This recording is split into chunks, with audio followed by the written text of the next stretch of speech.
পানি শেষ হয়ে গেছিল নবীজির আঙ্গুল মুবারকর শিবাবাদি যে পানির ঝর্ণা ছুটেছিল আল্লাহ রসুলের এই পানির হাতর পানির ঝর্ণা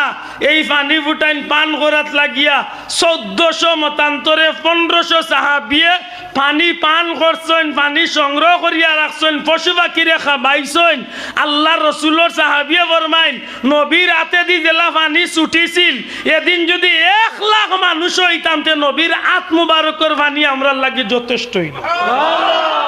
ওর মেসাব রেখো শোনা বাইনু তোমার ভাও দরিয়া কইয়া তুমি 1 গ্লাস পানি তোমার আঙ্গুল তলে বার করিয়া খাবাও না না নাউজুবিল্লাহ কেন পারবা হেলে বা বেটা ইনু বড় গলা এখন নবী লেখা নই গেছে বেটা ওখানে নইল মূল বেমার নবীর শান যদি জন্মর বিষয়ে মাথার যাইন কি তে তান্ডে তানু বক্তয় তানু মুসল্লি কইবা হুজুর 1987 ইংরেজিতে আপনি